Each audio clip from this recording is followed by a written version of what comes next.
This is Twit. Bandwidth for Know-How is brought to you by Cash. This episode of Know-How is brought to you by PillPack, a full-service online pharmacy that combines modern technology, convenient packaging, and personalized service to make your life easier. Visit pillpack.com/twit to save $20 on your vitamins and OTCs when you transfer your prescriptions. And by the Ring Video Doorbell. With Ring, you can see and talk to anyone at your door from anywhere in the world using your smartphone. It's like caller ID for your house. Right now, get free expedited FedEx shipping when you go to ring.com/knowhow. Today on Know-How, welcome to San Francisco, California for GDC, the Game Developer Conference 2016.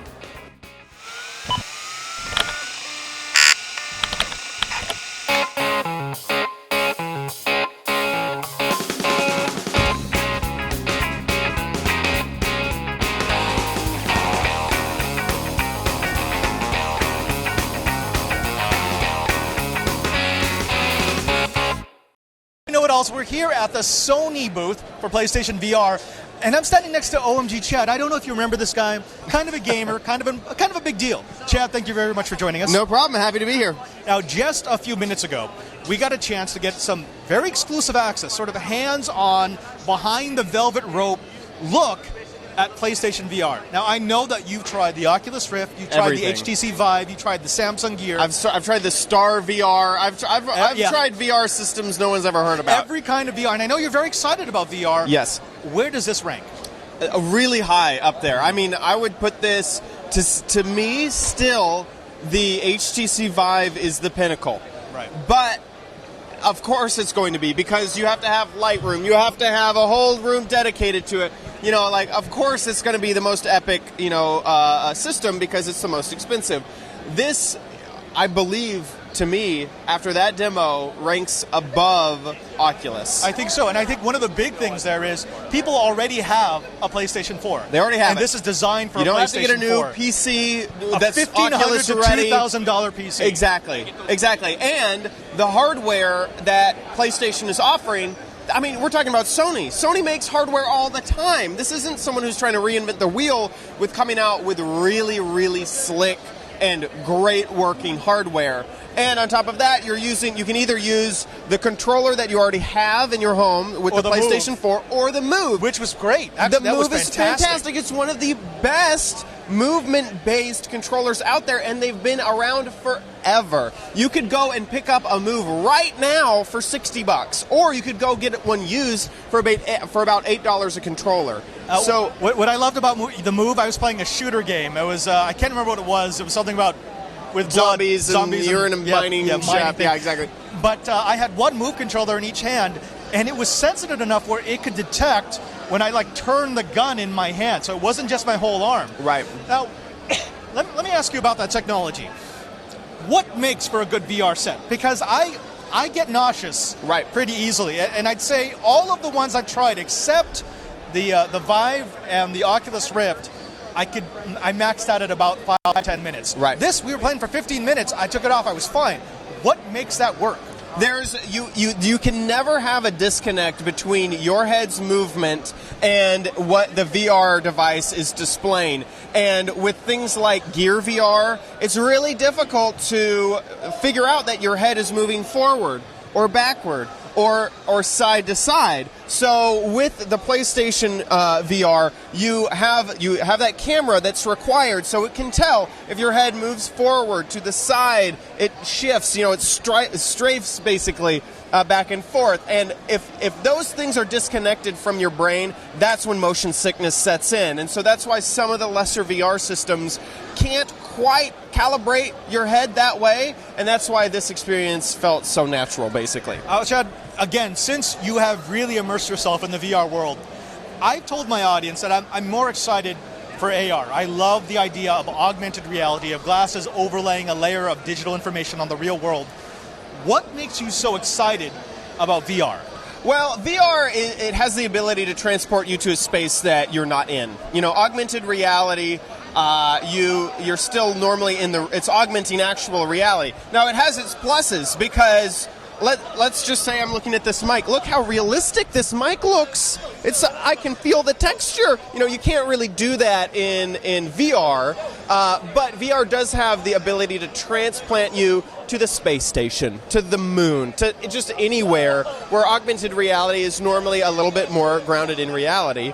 But you do have that, look at this reality demo. Wow, it feels squishy. You can't, right now, VR doesn't have a way to actually work with real reality. So I'm excited for both, but that's why I'm excited for VR. All right, last question here. Looking forward and looking at the competitors and looking that we do have 3 or 4 different companies that have solid products, that have products that you could put on and say, okay, this is near the pinnacle of this technology.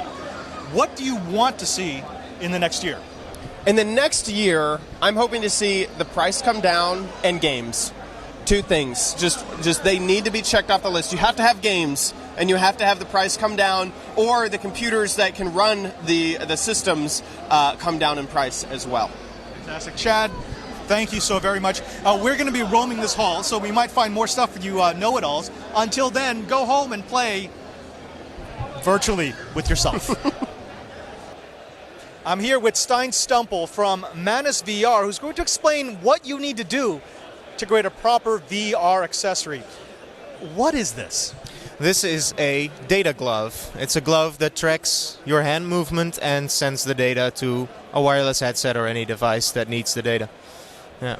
Now, those of us who've been around for a while, we remember the original VR glove, the Nintendo Power Glove, which was comedically bad, horrible in every VR glove, though. That was a normal gaming glove. Yeah. We don't know exactly what that was trying to be, but the folks at home, when they look at an accomplishment like this, they're going to start to wonder, what tech do you have to put into it? What sensors do you need in order to have the right input? Because I've seen VR accessories, and all it takes is a little bit of drift, a little bit of error, and suddenly it breaks you out of the experience.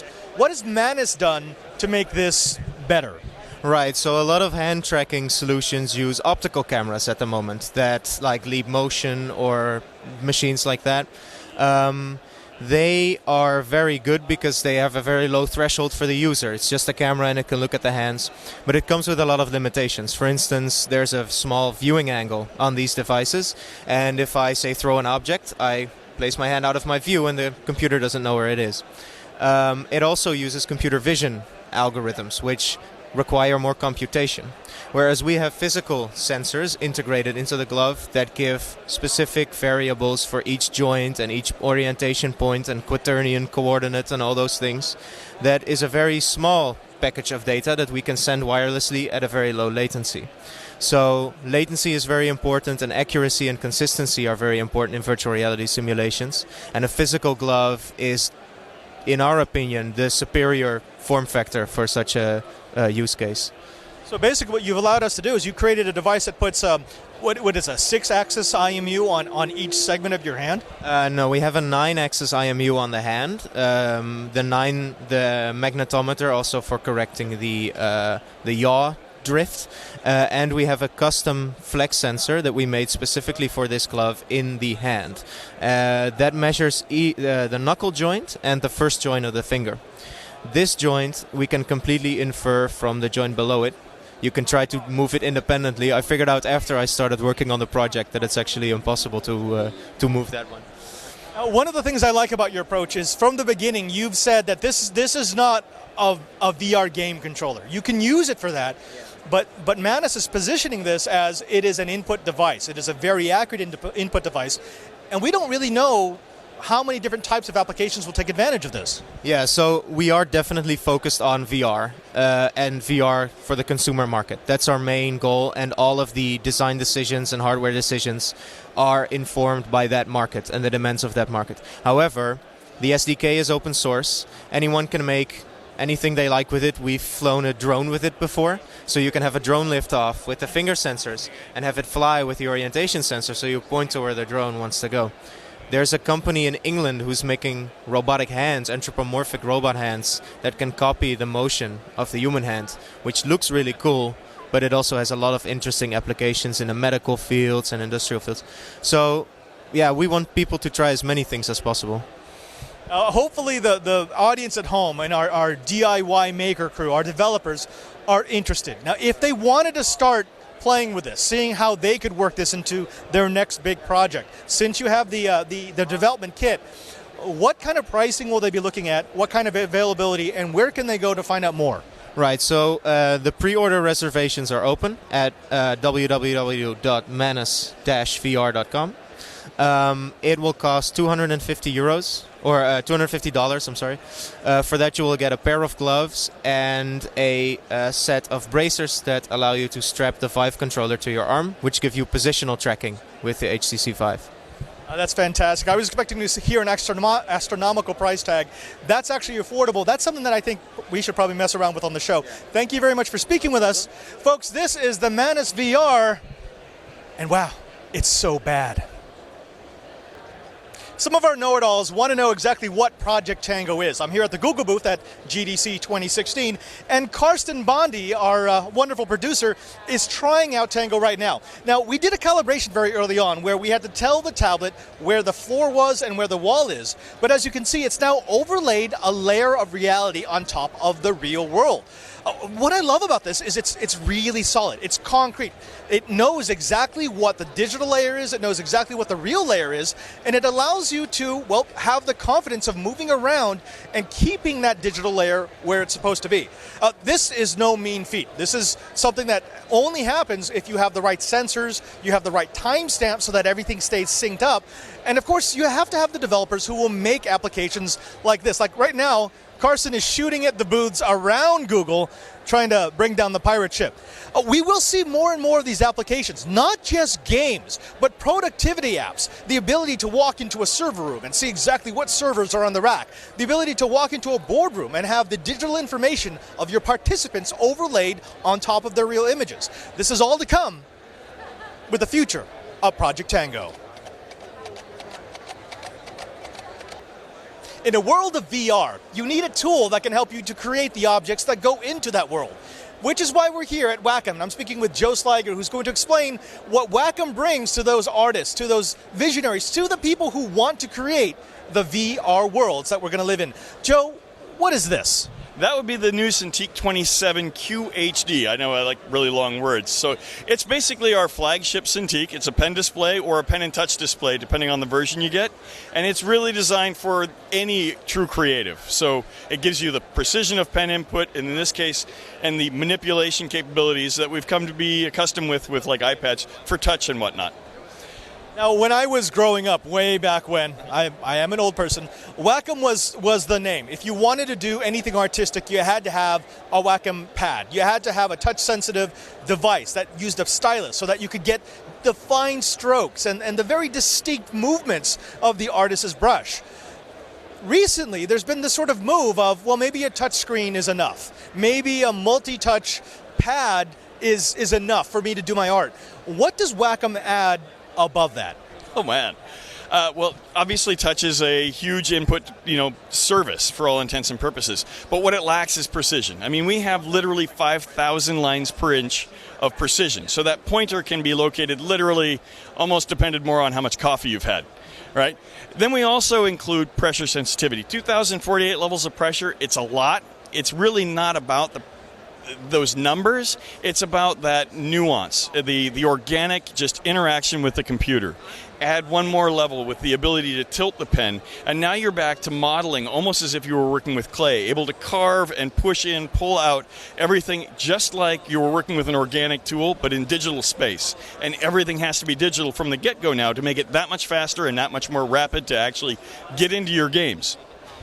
Now, that's great to describe. I mean, that hits all the right points, but maybe you could talk a little bit about the process that's going on behind us right now, because this is an actual user of a Wacom tablet. I don't believe he works for Wacom, but he's using your brand new product to create this. It's an alien-esque model that just has so much detail, what you really expect out of something from a major motion picture.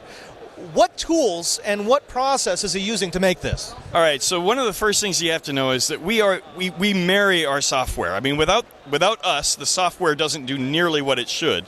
And without the software, we're just an input device. We might as well be a glorified mouse. But when that marriage happens, it gives you the ability to just open up. I mean, it literally opens your creativity and limits you only to what you're capable of pulling out of your head. And Justin Goby Fields, in this case, our rock star out here, has been doing it with our Cintiqs for many years. I couldn't even count. And I mean, he's a role model for being able to literally create on the fly pretty much anything that's inspired either by him or an art director. Now, if they wanted to find out more about the new Cintiq, they wanted to find out more about that marriage between your hardware and the software, if they want to find out more about what you do with people who are into 3D printing, where can they go? Oh, wow. Obviously, Wacom.com. Our Wacom YouTube channel, youtube.com/Wacom. We've got a whole bunch of videos out there learning about our product, learning about how to use our product. In fact, we've got videos with Justin on our website and on our YouTube channel, really showing off, in this case, ZBrush, and how to learn it, how to use it, and the workflow gain that's actually acquired by using our products. Thank you very much for speaking with us. Thank you very much for sharing your tech. And folks, if you've got the next inspired idea for VR, don't draw them. Wacom. We're going to continue our coverage of the Game Developer Conference 2016 in San Francisco, California. But before we do that, let's go ahead and thank the sponsor of this episode of Know How, and it's PillPack.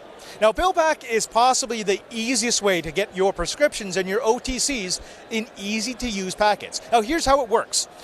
You subscribe with PillPack. They get your over-the-counter and your prescription drugs, and they put it into individually wrapped, individually labeled packages so that you get your medication exactly when you should on the day that you should get it. Now, PillPack delivers your medications in these pre-sorted, easy-to-tear packets that have labels containing the date and the time for each dose. Now, you could get rid of that antiquated Monday to Sunday pill box and instead go with something that's in the digital world. Now, they used advanced technologies creating personalized packets for each customer, and they're always checked by a pharmacist prior to being shipped, so you can count on having the absolute medication that you should have. PillPacks go through an image recognition system that's built to ensure that the right pill is in the right pack. Their system can detect dispensing accuracy by shape, size, color, and density of each pill, and catalogs an image of every single packaged dispensed, so you can always go back and make sure that you got the right medication. You can even order inhalers, creams, and diabetes supplies, and they'll come in refrigerated, easy-to-open packages.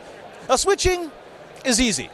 You sign up on their secure site, and they'll take care of everything for you. PillPack's pharmacists are available 24/7, so you can speak with them from the privacy of your own home, or if you're on the go. They proactively contact your doctor to manage your refills for you so that you never run out. And here's my personal favorite part. They will check with your insurance to make sure that you're covered so you don't get that surprise bill after you've tried to switch your service. There is no extra cost beyond your standard copays, and shipping is always free. Folks, if you refer someone to PillPack and they sign up, PillPack will donate $100 to RX Art, a nonprofit organization whose mission is to help children heal through the extraordinary power of visual art. PillPack also has a medication app reminder for your Apple Watch, so if you want to really be in the digital age, you can have your gear remind you when it's time to take your next PillPack. So here's what we want you to do. We want you to stop enduring your existing pharmacy. We want you to move your medications into the new age. Visit pillpack.com/twit. That's pillpack.com/twit to sign up now. Their site is beautiful, and it only takes 5 minutes to sign up. When you use our link and transfer your prescriptions to PillPack, you'll get a credit for $20 worth of vitamins and OTCs.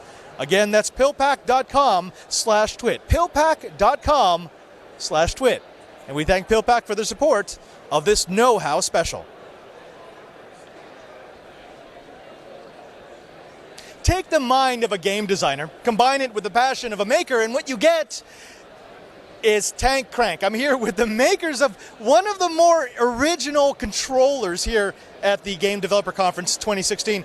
Gentlemen, behind us is, whose brainchild is it? All of us? All of us. Yeah, all of us. Yeah, this was actually a final project for elective course we had last semester. We all go to Parsons School of Design in New York, and Henry and I are master's students, and Jae-sung is a senior in the product design department, product design program. And this basically was a final project for a course based on experimental arcade controllers and experimental arcade games. And we basically started off with the prompt of wanting to explore the cranking mechanic, and this is what came out of it. Yeah. The interesting thing about this design is, even though it's something that we haven't seen before, immediately the first time you ever use it, you understand how it is, because everyone's used some sort of crank device, and you get, okay, wheel spins faster on one side, it makes it turn this way, opposite, it makes it turn the other way. Now, what kind of design input needs to be made in order to turn that simple idea, that skeuomorphic idea, into actual good game development? Anyone? I think it started off with the motion itself, and that's the thing that I think was one of the things that you mentioned was a very different way of looking at how we approach that problem.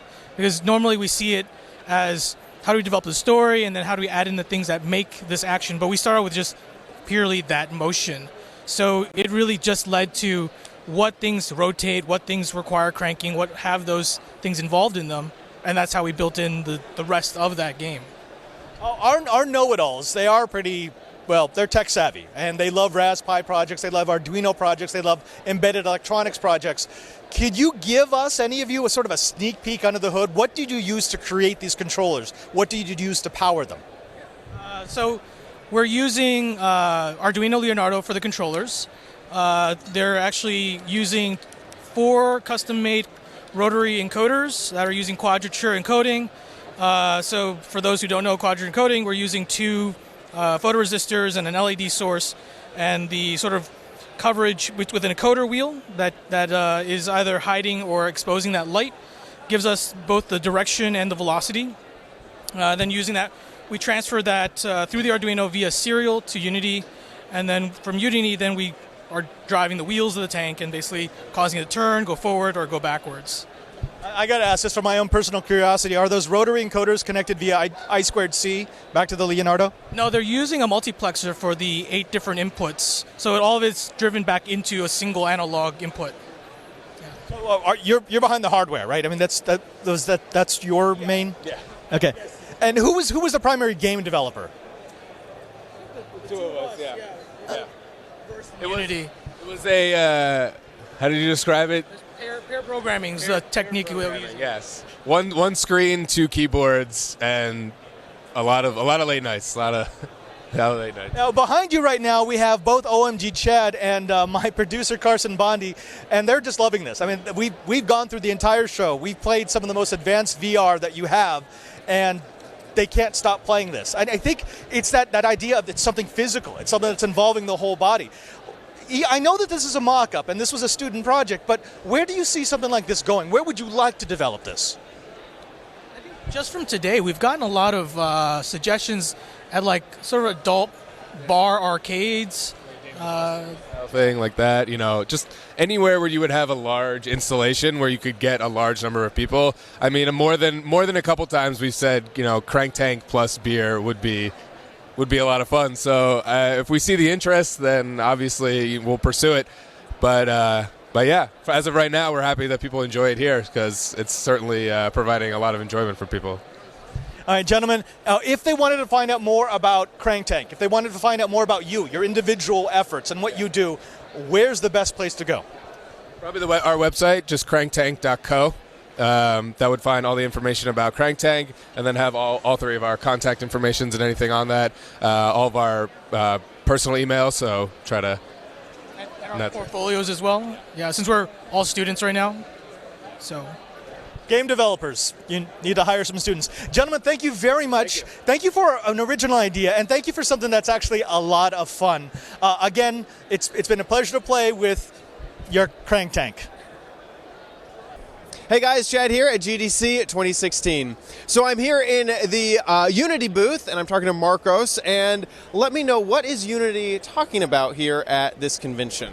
Well, I have to say we have a bunch of different things that we've announced, most of them yesterday. It was super exciting. Everything's product, our 5.3.4 is now stable format. People can use it right now to do exciting things. 5.4 is being released in a beta to everyone. So even if you're a personal edition user, you can actually check new stuff, everything from global illumination to ray tracing to a lot of new features on the analytics side. So if you want to understand what people are doing in your games, we now allow you to heat mapping. We have device intelligence that we show you so that you can say, hey, I want to understand, in Latin America, should I be developing the Android platform or should I be developing for platforms at the same time, right? Questions that are really important to developers.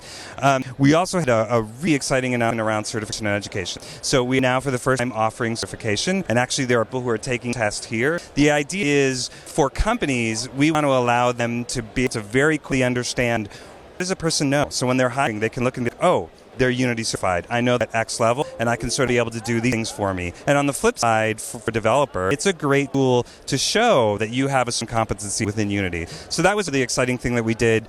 We showed our Atom demo, which is actually happens to be up right now, where we really pushed the envelope to do all of the different things that you can do. So you can see it, and it's like watching a movie, except it's all real-time rendered. So the games that are going to be created, the experiences that are going to be created, totally different. It's going to really feel like you're just sitting in a movie, except that you can interact with it. And then on the VR front, obviously, we've been doing a ton of stuff. We've worked closely with Palmer at Oculus. We've worked with Vive. We worked with the Gear VR folks. We announced our HoloLens support yesterday, so we'll be shipping that out. And then a bunch of other really high-end graphics-focused things for the VR. AMD and NVIDIA, they both have the Liquid VR and the GameWorks VR APIs, so we announced that we'll be supporting those. The idea there is really to give developers all of the tools that they need to start creating these really intense and amazing experiences, and then optimize for the kind of the GPUs that are out there so that you can actually experience them and put on a headset and be like, wow. Because I think it's all about having the wow moment, right? And we may have gotten a little bit ahead of ourselves. Unity, for people who don't know, I mean, I guess this is it's been sort of the darling of the indie game scene. I mean, really, it's so great because you can, I was talking to Karsten, our producer, before, and they're teaching Unity to his Hacker Scouts group. This is a game engine that it's almost like the friendly game engine in a sense that you could pick it up and learn a few basic things. You have libraries of even assets that people can add to your game, and then you can scale that up as high as you want to go. So, yeah. And I'd say, you can download Unity right now. You can. Anyone can. And until you've made 100,000 in revenues, it's free. Right? So the idea is really to get it in the hands of everyone. And the neat part is we sort of play this Switzerland role. We're a platform, and we can help you push out to all sorts of platforms. We support 25 different platforms. So whether that's Xbox, whether that's PS4, whether that's Android, whether it's iOS, or whether it's on the VR side, whether you're going to Rift, we allow you to push out to all of these Vive, Samsung Gear VR, all of these different platforms. The idea being we want you to focus on what you do best. Create cool stuff, right? Let's take the complexity out of it, and let's allow you to push it out to a bunch of different places so that you can say, hey, I need to create this awesome experience, and I think it would actually translate really well into VR. How do I do that? So you can go into Unity, you've got the bear there, and you start to think about, okay, I want to take this game I made in VR, and how do I make it a 3D world experience where I can look around and see what's going on? And then we allow you the tools to be able to do things like that. That's great. So I know that you just had a lot of announcements yesterday, but if you were to give me a sneak peek at maybe what's in the future, do you have anything to say on that? I do. So we showed just a little bit, not very much, of our in VR scene editing. So in other words, right now, you want to create VR, code, throw on the headset, look around, does it work, take it off, code, ad nauseum, right? So one of the things that we're looking at, and we have a special group within Unity called Unity Labs, who's focused on 5-year, 10-year out, what are the problems that are going to be created? And they're thinking about what does it mean to create in VR. And so they've created this experience where you can actually, in VR, in your headset, using your controllers, start to create your gamescapes and your experiences. So you're sitting there and you can literally pick up a mountain, move it somewhere, scale it up. You can add characters all while you're sitting here in the headset. And it's not going to be that you might necessarily create all of it there. You're going to do some coding, let's be real. But it gives you that extra layer of being able to see and feel almost what you're creating in a way you couldn't do if you were just coding. So that's one of the things that we sort of did a little sneak peek of, we're doing more of, and I will leave you with, it'll be interesting to see that probably not just developers, but consumers may even be doing this kind of thing in the future. I agree, because the thing that VR really gives you is perspective on the world, and it's even more important than it ever has been to actually see that perspective right as you're creating the level. Yep. It's really exciting. Thank you so much for having a great conversation with me, right, and cool. Looking forward to what comes next. Take care. Cool. We'll get back to the action at GDC 2016, but first, I'd like to take a moment to thank the sponsor of this episode of Know How, and it's the Ring Video Doorbell. Now, we all know what a doorbell sounds like, and we all know what it means. It means someone's at the door. It means a package has arrived. It means we should go and see who's there, and it could also mean that you've got an intruder waiting to break into your home. Folks, don't wait until it's too late. Don't wait until you've lost something that's near and dear and valuable to you. Get yourself a Ring Video Doorbell. Now, I know what I'm talking about because I actually bought one of these. Before Ring was a sponsor of the Twit TV network, I bought one for my parents, who are in a retirement community in Las Vegas. I was worried about them because there had been reports that, people were stalking houses. Essentially, they wait for people to go up to the club, for the elderly to go out to their noon appointments. They come in, they ring the bell, they look through the windows, and when they know it's safe, that's when they rob the place. Well, with the Ring Video Doorbell, if they ring the bell, they'll get a two-way communication with my parents, who are answering from their phone no matter where they are, so it always seems like there's someone home. Not only that, even if they don't ring it, the motion sensors in the Ring Video Doorbell will allow them to capture video and audio of anyone who might be peeking through the front door or looking through a side window. Essentially, the Ring Video Doorbell turns your house into caller ID for real life. Oh, I swear by this, because it is technology that I have used for a year now. It is technology that I trust my parents with, and I know it's something that you're going to love too. Why not try the gadget that Time Magazine and USA Today called one of the best? Go today to ring.com/knowhow. That's ring.com/knowhow. Put your mind at ease and protect your home with the video doorbell that is one of the top 10 gadgets on my list. Again, that's ring.com/knowhow for free expedited FedEx shipping. Again, ring.com/knowhow. With Ring, you're always home. Hey, know-it-alls. Do you remember when you were a little kid and you enjoyed curling up with a book underneath the covers? It just added to that interesting feel, the noir, just the rush of emotions that you get when you're isolated with nothing but your imagination. Well, that's what they're trying to capture here at the Little Book. I'm speaking with Adrian, who's going to explain why they created this technology that simulates that experience of long ago. What is the Little Book? So the Little Book is basically you are a kid and you read under the blanket. And so what's happening is that when you are a kid, your mother didn't allow you to read. And so in this game, you read and you are hidden under your blanket. And so you have the blanket, which is physically linked to this game. You have also the book, which is physically linked to the game. And when you turn the page of the book in real life, you also turn them in the game virtually. So you have really this feeling of really reading something under a cover. What I like about this concept is you're combining real elements with virtual elements. But let's go ahead and look at the tech. Tell me what came into making this books, because obviously there's pages, there's a book, but you've also got some smarts built in to detect when pages are being turned and what the user is doing. Tell me about the tech setup. Okay, we have these pages, and these pages are controlled by potentiometers that you can see here, and we did some 3D printing with these things that able us to really get all the position of the potentiometers. So basically, you have all the interaction that is linked virtually to the game. You really have all the feelings of the pages. It's not like just here and here. You have all these movements that is linked to the game. Also, you have here a sensor, a light sensor.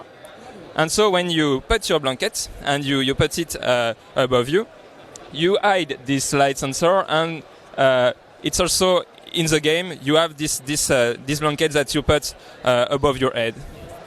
And so when you lift it up here, it also does that in the game.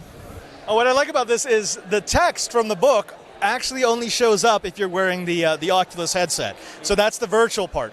And I believe we watched a player who was going through a story in the little book, and every once in a while he would lift the covers so that he could like use a flashlight to look outside the covers, which I thought that was phenomenal. I thought that was fantastic. What went into designing that part of the game?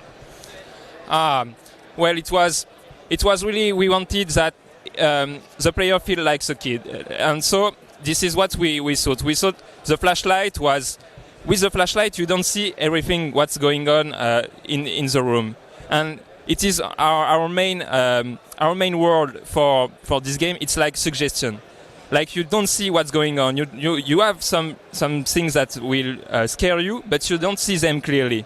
And because we don't reveal what's strengthening the player, this is what creates really the scaring aspect. Adrian, if they wanted to find out more about the little book, more about what you do, about this project, where can they go? Where can it go? Well, it would be really, really awesome to bring it to maybe make several books and to be able to play the little book at home. For now, it's really an experiment, so we don't have everything fixed to be really ready for this. But yeah, it will be awesome to maybe make more smart objects in game, and this is why the GDC Alt Control GDC is really cool, because it's a lot experimenting with this kind of subjects. Thank you very much for sharing your tech with us. Thank you for introducing us to the little book. And folks, if you want to relive your childhood, get yourself a little book. Hey, know-it-alls, I hope you've enjoyed our coverage of GDC 2016. Now, if you want more, don't forget that you can also find our GDC special at twit.tv/specials. We've seen a little bit of everything here, from the latest VR to Google's Project Tango AR to some of the independent games that make us chuckle. I think what GDC does is it combines the best of the corporate world, the corporate pushed out products, and what comes from the minds of the dreamers, of the new folks in the field. And I think that's what makes GDC so special. Until next time, I'm Father Robert Ballecer, the digital Jesuit, saying, now that you know GDC, go play.